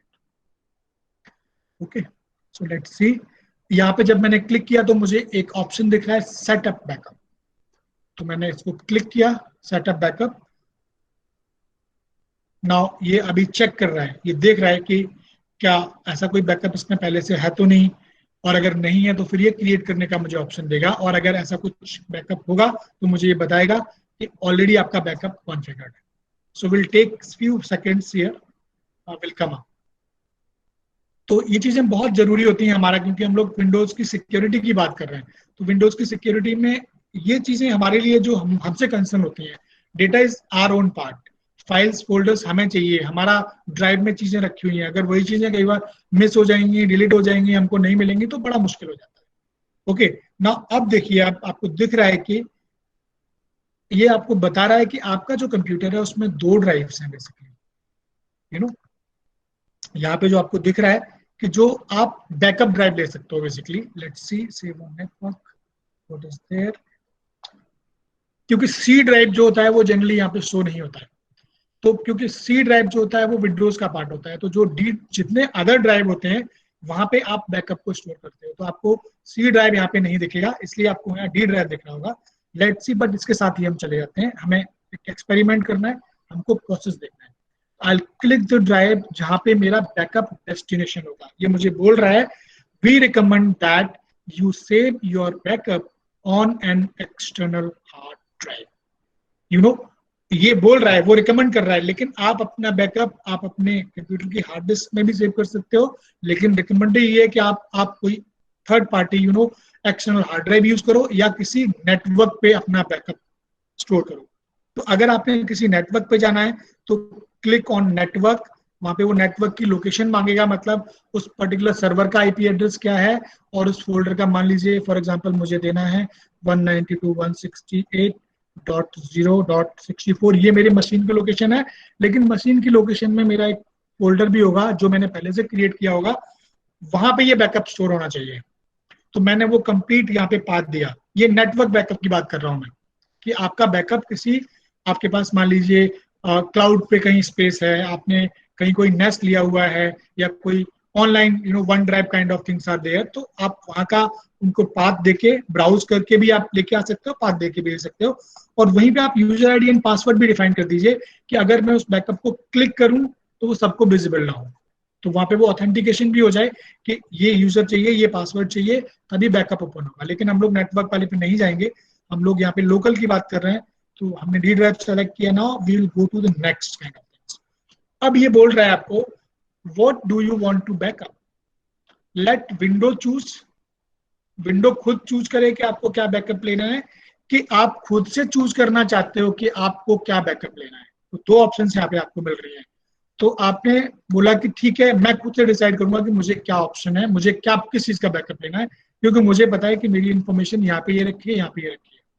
तो लेट मी चूज मैंने चेक किया, आई click on the next kind of things, ये मुझे वापस अभी मेरे कंप्यूटर्स पे लेके जाएगा, क्योंकि D drive already destination drive है, तो मेरा जहां जहां पे चीजें हैं वो यहाँ पे दिख जाएंगी। मान लीजिए मुझे सी ड्राइव में पर्टिकुलर कोई चीज है, तो मुझे एक पर्टिकुलर फोल्डर का बैकअप लेना है, मान लीजिए मुझे छोटा सा कोई एक फोल्डर में चूज कर लेता हूँ, फॉर एग्जाम्पल HP करके कुछ भी, यहाँ से आप चूज कर सकते हो। यहाँ पे आप अपने जितने भी आपके ड्राइव हैं, सी ड्राइव हो सकता है, डी ड्राइव हो सकता है, ई ड्राइव हो सकता है, वो सारे ड्राइव आपको यहाँ विजिबल हो जाएंगे और उस पर्टिकुलर ड्राइव में जितने फोल्डर्स हैं वो भी विजिबल हो जाएंगे। तो उन सारे फोल्डर्स को आप सेलेक्ट कर सकते हो। सेलेक्ट करने के बाद जब आप नेक्स्ट पे जाओगे तो अब आप देखिए आपको क्या बता रहा है ये। आपको बता रहा है कि आपकी जो आपने अब तक सेटिंग की थी, आपने जो सेलेक्ट किए थे अपने ऑप्शंस, उनको आपको वो रिव्यू करने के लिए बोल रहा है कि क्या आप श्योर हैं कि आप इन चीजों का तो बैकअप लेना चाहते हैं और इस डेस्टिनेशन पे लेके जाना चाहते हैं। तो वो आप एक बार श्योर हो जाइए, यहाँ पे दोबारा से रीचेक कर लीजिए। चेक करने के बाद कुछ चीजें ऐसी होती हैं जो विंडोज ऑटोमेटिकली उनको लेके जाता है, उनको हम सिस्टम फाइल्स बोलते हैं। वो तब काम आती हैं जब आपका ऑपरेटिंग सिस्टम क्रैश हो जाता है। जैसे मैंने सेलेक्ट किया था HP, लेकिन इसके साथ साथ और भी चीजें आ रही हैं यहाँ पे। तो ये बाय डिफॉल्ट भी कुछ चीजें आती हैं जो आपके लिए बहुत ज्यादा हेल्पफुल होती हैं। कब? जब आपका ऑपरेटिंग सिस्टम क्रैश हो जाता है और आप उसको रिकवरी मोड में लेके जाते हैं। तो अब आपने सेलेक्ट किया, अब आप चाहते हो कि आपने बैकअप आपने अभी सेलेक्ट किया, लेकिन आप चाहते हो कि ये मेरा बहुत ही इंपॉर्टेंट फोल्डर है और मैं इस फोल्डर पे अक्सर काम करता हूं, तो मैं इसके बैकअप को शेड्यूल भी कर सकता हूं। मैं चाहता हूं कि ये जो मेरा बैकअप है वो ऑफनली रविवार को होना चाहिए, वीकली बैकअप होना चाहिए, रविवार को होना चाहिए और उसका टाइम ये होना चाहिए। तो आप यहाँ पे उस पर्टिकुलर फोल्डर को अब आप ऑटोमेटिक बैकअप की तरफ लेके जा रहे हो। मतलब आप मैनुअली नहीं काम करोगे। अभी आपने बता दिया कि रविवार को बैकअप होगा, इतने बजे बैकअप होगा और इस फोल्डर का बैकअप होगा। आपने चूज किया, आपने ओके किया, now it is been scheduled. If you go to the save settings and run backup, आपका बैकअप स्टार्ट हो जाएगा। तो ये चीजें बहुत इंपॉर्टेंट हैं। और जब आप ये चीजें अपने किसी थर्ड हार्ड ड्राइव में करते हो, देखो अभी वो बोल रहा है मुझे कि साइज इज नॉट अवेलेबल, क्योंकि इसमें बहुत कम स्पेस है, 1.8 GB का ड्राइव है ये। तो बैकअप के लिए वो जो मैंने फाइल सेलेक्ट की थी वो उसको ज्यादा बड़ी फाइल चाहिए थोड़ी सी। आई थिंक अभी कर रहा है सिस्टम से लेके, let's see what is happening. Probably size का, अगर साइज का इशू रहेगा तो वो नहीं करेगा, और अगर प्रॉपर साइज मिल जाएगा तो शायद वो कर भी देगा। तो दिस इज द प्रोसेस जो मैं आपको बताना चाहता हूँ कि आपको इस तरह से अपने फाइल्स का, फोल्डर्स का बैकअप लेना है। और ये काम जब भी आप किसी एक्सटर्नल ड्राइव में करेंगे तो आपको उस पर्टिकुलर डे में वो ड्राइव को अटैच करना पड़ेगा, वो सिंक करना पड़ेगा, वो ऑटोमेटिकली सिस्टम से सिंक हो जाएगा। तो this is what I was saying, talking about the backup. Okay, ये आपके डेटा का बैकअप ले लेंगे, यहाँ पे डेटा सारा का सारा ले सकते हैं। यहाँ पे एक चीज और भी है, मैं आपको बता दूं, बहुत ही इंपॉर्टेंट चीज है, क्रिएट सिस्टम इमेज। ये हमको जरूर करना चाहिए। देखिए, सिस्टम इमेज का ये मतलब होता है कि मेरे पास मेरा ऑपरेटिंग सिस्टम आया, और जिस स्टेट में ये मेरा ऑपरेटिंग सिस्टम है, जिस स्टेट में मेरा कंप्यूटर का PC है, मान लीजिए बिकॉज ऑफ एनी रीजन वो मेरा जो हार्ड ड्राइव में बैकअप था या कहीं और मैंने बैकअप लिया था, वो बैकअप नहीं चला, कोई इशू आ गया, तो उस पर्टिकुलर सिस्टम की मैं एक इमेज भी क्रिएट कर सकता हूँ और उस इमेज को मैं DVD ड्राइव में या CD ड्राइव में या किसी नेटवर्क की लोकेशन पे स्टोर कर सकता हूँ। इमेज फॉर्म होता है, जनरली इमेज फॉर्म जो होती है वो बेसिकली वो फाइल से होती हैं जिनको आपको कंप्यूटर्स में रन करना होता है। जैसे हम लोग विंडोज को CD या DVDs डाल के रन करते हैं, तो आपकी इमेज फाइल को भी CD या DVD डाल के या पेन ड्राइव डाल के रन करना होता है। तो this is also one of the important features जो आपको अपने DVD में बैकअप लेके या पेन ड्राइव में बैकअप लेके रखना चाहिए। ये तब काम आएगा जब आपका सिस्टम क्रैश हो जाएगा। और ये बहुत बार ऐसा होता है, मेरे साथ कल ही हो गया। मेरा लैपटॉप मेरी डॉटर ने गिरा दिया, अभी मुझे पता भी नहीं है, अभी बाद में हम लोग चेक करेंगे उसको, बट ये चीजें मेरे लिए काम आएंगी क्योंकि मैंने इस चीज को वहां पे कॉन्फ़िगर किया हुआ है। तो अगर कुछ ऐसा डैमेज या ऐसा कुछ हार्मफुल होता है तो हम इस चीज को ऐसे अवॉइड कर सकते हैं। तो ये वो चीजें हैं। तो आप लोग प्रैक्टिकल कर सकते हो, आप कभी भी पूछ सकते हो मुझसे। मेरा number I float my number also in case any kind of issue concern to the whatever I have taken. और इसके अलावा भी अगर आपको कुछ लगता है जो साइबर सिक्योरिटी से कंसर्न है, आप मुझसे कभी भी पूछ सकते हो, कोई प्रॉब्लम नहीं है। तो ये हमने अभी देखा सिस्टम का, अभी हमने बैकअप लिया, अब हमने बैकअप करके कर तो दिया, मैं इसको बंद कर रहा हूं अभी। The same kind of things आप कर सकते हो अब जब आपको रिपेयर, जब आपको स्टोर करना है। आई जस्ट गो बैक, क्योंकि मैंने अभी बैकअप इन प्रोग्रेस था तो बैकअप चल रहा था, ठीक है। ओके, अभी देखते हैं अगला ऑप्शन है restore file from the backup.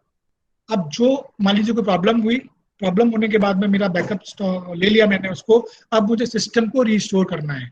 तो रीस्टोर करने के लिए यहाँ पे since backup is under process, तो रीस्टोर का जो ऑप्शन है वो हाईलाइटेड अभी हो नहीं रहा है, आप देखेंगे। अदरवाइज जब एक प्रोसेस कंप्लीट हो जाएगा तो यहाँ पे एक टैब आ रहा है रीस्टोर माई फाइल्स। तो जब आप इसे क्लिक करेंगे तो ये आपसे लोकेशन मांगेगा आपके बैकअप की, जहां पे आपने अपना बैकअप लिया था। तो ब्राउज करके अगर आप उसको वो लोकेशन दे देंगे तो आपका सिस्टम उसी डेट में, उस पर्टिकुलर टाइम में जिस तरह का था, वो सारा का सारा बहुत ही अच्छी तरह से रिस्टोर हो जाएगा। आपको कोई प्रॉब्लम नहीं होगी, आपको किसी भी टेक्नीशियन को बुलाने की जरूरत नहीं होगी, आपको किसी भी हार्डवेयर इंजीनियर को बुलाने की जरूरत नहीं होगी। ये काम आप अपने आप से खुद से कर पाओगे। So this was, system taking backup, creating, restoring the system, taking the backup. Some एक और चीज यहाँ पे दिख रही है मुझे, आप उसको भी कर सकते हो, क्रिएट अ सिस्टम रिपेयर। तो जब हमारा सिस्टम कई बार मिसबिहेव करता है, कई बार नहीं चलता है, तो वो ऑटोमेटिकली आपने देखा है वो रिपेयर स्टेट में चला जाता है। तो ये वो स्टेट है, वहां से भी हम लोग उसको, वो कोशिश करता है विंडोज को रिपेयर हो जाए, लेकिन जब नहीं होता है तो हमारे पास कोई ऑप्शन नहीं होता, हम सिर्फ रीस्टोर के पेज में जाते हैं और वहां से रीस्टोर करते हैं। Now another, I take 5 more minutes, I am sorry, अब कोई मतलब whether I'm delaying, I can leave, no problem. Jitendra ji, can I take 5 more minutes? Sir, basically we are 40 minutes late, but please sir wind up, जितना आप कर ले सकते हैं करिए सर। मैं 5 मिनट्स में अपने आप को बाइंड अप कर रहा हूँ। आई am so sorry participant, session मेरा लेट हो गया आज क्योंकि मेरे मशीन ने मुझे धोखा दे दिया, कोई बात नहीं। But I will be sharing few point of important thing जो शायद मैं बाद में बता नहीं पाऊंगा फिर आपको, जो अभी मुझे यही कवर करनी है। हम लोग जनरली करते क्या है कि हम कई बार अपनी फाइल्स एंड फोल्डर्स को भी शेयर करते हैं, हमें शेयरिंग की रिक्वायरमेंट होती है। तो हमें पहले ये चेक करना होता है कि लेट्स सी कि क्या मेरे सिस्टम में शेयर है। आपको नहीं पता, somebody has taken your laptop और उसने क्या किया, उसने एक शेयर फोल्डर बना दिया और आपकी इंपॉर्टेंट चीजें जितनी भी थी आपके लैपटॉप में, उसने उसका एक शॉर्टकट लिंक शेयर फोल्डर में क्रिएट कर दिया और उस फोल्डर को उसने हाइड कर दिया। आपको नहीं पता उसने क्या किया, लेकिन उसने इतना बड़ा काम कर दिया कि आपकी सारी इंफॉर्मेशन को लेने का एक रास्ता बना लिया, और वो जब भी आप सिस्टम पे आएंगे, ऑनलाइन आएंगे, लोकल नेटवर्क में रहेंगे, वो आपकी सारी इंफॉर्मेशन को चुपके से लेता रहेगा, आपको पता भी नहीं चलेगा। वो कॉपी पेस्ट भी कर सकता है, वो कट पेस्ट भी कर सकता है। सो हमें वो चीजें सिक्योरिटी के पॉइंट ऑफ व्यू से जानना बहुत जरूरी है कि हमारे सिस्टम में शेयर्ड फोल्डर कितने हैं, क्या मैंने वो शेयर किए हैं, अगर मैंने वो शेयर किए हैं तो मैंने किस इंसान को शेयर किया है और मैंने उसको क्या राइट दिया है। तो वो चीज जानना बहुत जरूरी। तो पहले मैं ये देखता हूं कि मुझे नहीं पता मेरे सिस्टम में कितने फोल्डर शेयर हैं, तो मुझे चेक अगर करना है कि कितने फोल्डर शेयर हैं, I go to the same command prompt, I write the cmd, command prompt में जाने के लिए कमांड हम cmd लिखते हैं और यहाँ पे एक ब्लैक स्क्रीन आएगी, यहाँ पे मैं लिखता हूँ net space share. Let's see whether the command is running. Yes, you can see the command is running now. मैंने सिर्फ एक नेट शेयर लिखा, ये मुझे ये बता रहा है कि देखो मेरे लैपटॉप में ये फोल्डर शेयर हैं। एक सी ड्राइव में विंडोज फोल्डर है जो शेयर्ड है, ये बाय डिफॉल्ट शेयर्ड होता है। और आप अपने लैपटॉप में चेक करेंगे तो I am sure in entries के अलावा भी बहुत सारी एंट्रियां आ जाएंगी जो आपको नहीं पता होंगी। तो आप वहां जाके चेक करिए कि क्या ये फोल्डर्स मैंने शेयर किए थे, और अगर मैंने शेयर किए थे तो मैंने किसको शेयर किए थे, और अगर मुझे जरूरत नहीं है तो मुझे इमीडिएटली इन फोल्डर्स को अनशेयर करना चाहिए, स्टॉप शेयरिंग करनी चाहिए। तो वो चीज एक डेमोन्स्ट्रेशन हम बस छोटा सा देखते हैं यहाँ पे कि हम इसे कैसे कर सकते हैं इन शॉर्ट। एंड से for example I am just creating one folder here. Okay, go to the new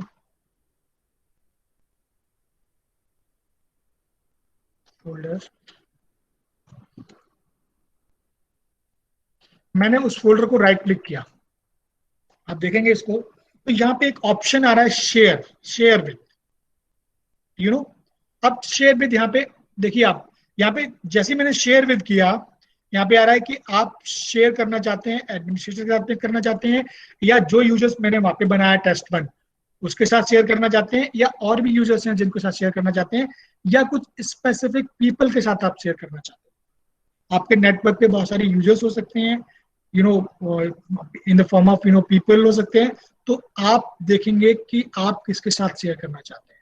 तो वहां पे आपको दिख जाएगा। जब आप चेक करेंगे, मान लीजिए एडमिन के साथ शेयर करना है, तो आपने एडमिन चेक किया, शेयर किया, तो वो ऑटोमेटिकली शेयर आ जाएगा, वो शेयर हो जाएगा। ओके। और हाँ, देखिए अभी वो चेक फोल्डर था, वो ऑलरेडी शेयर हो गया है, उसकी लोकेशन वो दिखा रहा है, now your folder is shared with the admin. ये एडमिन मतलब यूजर्स को मैंने शेयर किया। आप पब्लिक, आप किसी इंसान को भी शेयर कर सकते हो जो एज ए यूजर आपने बनाया हुआ है वहां पे, तो आप वो सारे काम कर सकते हो। लेकिन काम करने के बाद में आप देखोगे आपको यहाँ पे कुछ पता नहीं चल रहा है। विंडोज 7 से पहले पहले जब यूटिलिटी थी, विंडोज ने दिया हुआ था कि जो फोल्डर शेयर होता था वहां पे एक सिंबल हैंड्स का आता था। अभी यहाँ पे कुछ शेयर नहीं, आपको पता ही नहीं चल रहा है, आपको कोई एक्सटर्नल सिंबल नजर नहीं आ रहा है, इसलिए आप देख के पता नहीं करो चलेगा आपको कि क्या ये फोल्डर शेयर्ड है कि नहीं। अगर अभी मैं वापस जाके वो दोबारा कमांड चलाऊंगा, नेट शेयर होपफुली, तो लेट्स सी, अभी वो फोल्डर भी आ गया होगा जो मैंने अभी शेयर किया है।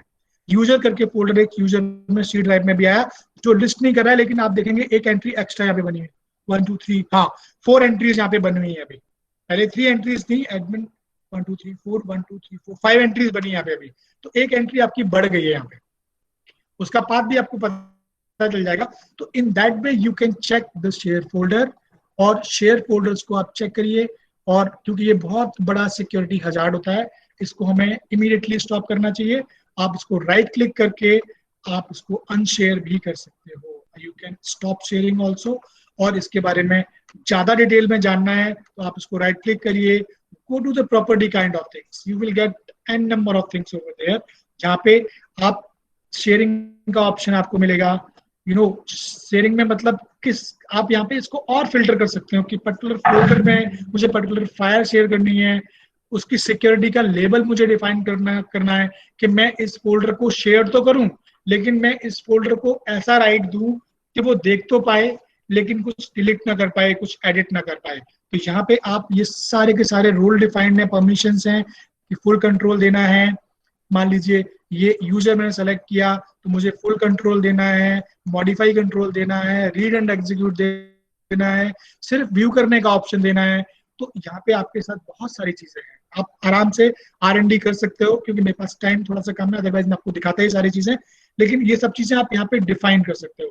कई बार होता है कि आपका इंटरनेट नहीं चल रहा होता है, आपको लोकल कोई फाइल शेयर करनी होती है और आपके पास पेन ड्राइव भी नहीं होता है, आप ऑर्गेनाइजेशन वर्क कर रहे होते हो, तो वहां पे ये यूटिलिटी बड़ा अच्छा काम करती है। You can share the folder, you can share the folder with the particular user, और आप उसको यहाँ पे राइट्स भी डिफाइन कर सकते हो कि वो यूजर इसको देख पाए, उसको एडिट ना कर पाए, इसको मॉडिफाई ना कर पाए, इसको डिलीट ना कर पाए, सिर्फ रीड कर पाए। तो वो सब चीजें आप यहाँ पे कर सकते हो। एडवांस में जाके बहुत सारी सेटिंग्स आपको मिलेंगी, आप वो सब कर सकते हो।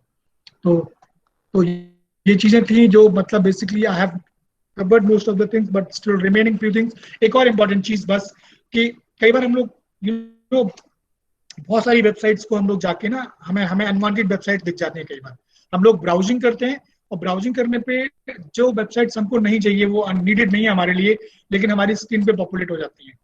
तो अगर हमें उन चीजों को ब्लॉक करना है, तो क्योंकि you are not a network administrator, you are not a system administrator, लेकिन आपका लैपटॉप आपका अपना है, आप अपने लैपटॉप के एडमिनिस्ट्रेटर हो। तो अगर आपको अपने लैपटॉप पे उन चीजों को स्टॉप करना है, तो मैंने एक तरीका आपको फायरवॉल का बताया था, वो थोड़ा टेक्निकल चीज था, जहां पे आपको टेक्निकली थोड़ा सा स्टडी करके वो रूल डिफाइन करने पड़ेंगे, उनकी एक सेट प्रोटोकॉल है जो आपको डिफाइन करनी पड़ेगी।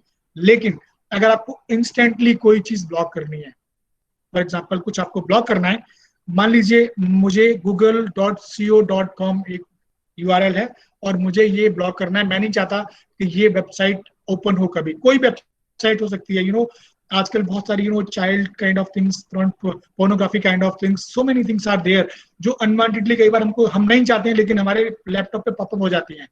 तो आप उन चीजों का URL ब्लॉक कर सकते हो, बहुत सिंपल तरीके से ब्लॉक कर सकते हो। उसके लिए आपको करना क्या है, आप स्टेप नोट कर सकते हो, ये बहुत ही इंपॉर्टेंट स्टेप है। आप just go to my computer,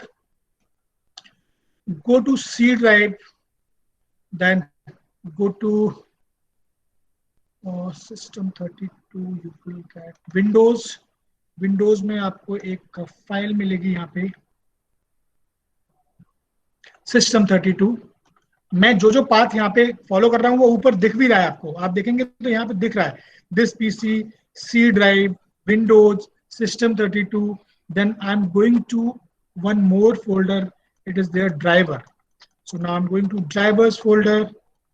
drivers में एक फोल्डर में गया, वहां पे ETC फोल्डर है, और ETC में there are few files are there, 5 फाइलें यहाँ पे आपको दिख रही हैं. पाथ में आपको दोबारा बता देता हूँ. माई कंप्यूटर, सी ड्राइव में जाएंगे आप, विंडोज फोल्डर में जाएंगे आप, सिस्टम 32 में जाएंगे, ड्राइवर्स क्लिक करेंगे और ETC के अंदर आ जाएंगे. तो जब आप ETC फोल्डर में आ जाएंगे तो यहाँ पे 5 फाइलें हैं, एक होस्ट है, एक LM होस्ट है, एक नेटवर्क है, एक प्रोटोकॉल है और एक सर्विसेज है. तो आपको बाकी सब फाइलों से मतलब नहीं है, आप होस्ट फाइल पे जाएंगे और आप इसको ओपन करेंगे. आप ओपन करेंगे नोटपैड से या वर्डपैड से ओपन कर सकते हैं इसको. आपने ओपन किया, यहाँ पे आपको कुछ एंट्रियां नजर आ रही हैं, आप देखेंगे. फॉर एग्जाम्पल कुछ IP एड्रेसेस नजर आ रहे हैं, कुछ URL नजर आ रहे हैं इन द सेम वे, और इनके आगे कमेंट लाइन है, मतलब ये हैश सिंबल है. हैश सिंबल है तो ये कमेंटेड है, मतलब इसका ये मतलब होता है कि ये कमांड एग्जीक्यूट नहीं होगी. जब भी विंडोज बूट करेगा या जब भी कोई रिक्वेस्ट यहाँ से बाहर जाएगी, it is acting like your local DNS. मैंने आपको DNS बताया था, जो आपके URL को, जो आपके google.co.com को IP एड्रेस में कन्वर्ट करता है. तो this file is acting like local DNS. ये करता क्या है, मान लीजिए मैंने यहाँ पे बोला इसको कि एक मैंने कमांड टाइप, एक फाइल टाइप की मैंने यहाँ पे, मुझे नहीं जानना है कि मेरा मुझे google.com नहीं एक्सेस चाहिए. तो what I am going to do, this right down this command, this right down this IP 127.0.0.1. आपको इतना टाइप करना है और उसके आगे आप उस पर्टिकुलर URL को लिख दीजिएगा www.google.co.in. आप इसको सेव कर दीजिए. सेव करने के बाद जब आप गूगल को ब्राउज करेंगे तो गूगल कभी भी ब्राउज नहीं होगा, क्योंकि मैं अभी एडमिनिस्ट्रेटिव लॉगिन नहीं हूँ. प्रॉब्ली आई ट्राई, अगर लॉगिन हूँ तो मैं दिखा भी देता हूँ आपको, क्योंकि मुझे सेव करने का ऑप्शन ये देगा नहीं. I just click on save. हाँ, ये मुझे सेव एज करने का ऑप्शन दे रहा है, क्योंकि मैं एडमिन लॉगिन नहीं हूँ. एक्चुअली मैंने एडमिनिस्ट्रेटर से लॉगिन नहीं कर रखा है, तो ये एडमिन परफॉर्म कर सकता है ये टास्क. इसलिए मुझे पहले एडमिनिस्ट्रेटर अकाउंट से लॉगिन करना पड़ेगा और उसके बाद में चेंज करके ये ऑटोमेटिकली सेव हो जाएगा. जब मैं सेव पे क्लिक करूंगा सेव हो जाएगा, और जब सेव करने के बाद मैं ब्राउज पे जाऊंगा तो वो चीज वहां पे नहीं आएगी कभी भी. तो यहाँ पे आप बहुत सारी एंट्रीज बना सकते हो, जो आपको लगता है कि कुछ URL आपको बहुत ज्यादा परेशान कर रहे हैं, बार बार रिफ्लेक्ट हो जाते हैं और वो चीजें बार बार आपके स्क्रीन पे आके रिफ्लेक्ट हो जाती हैं, तो आप इनको यहाँ से बहुत ही आसानी से ब्लॉक कर सकते हो. So this is acting as a local DNS kind of thing. Thank you sir, बहुत बहुत धन्यवाद सर.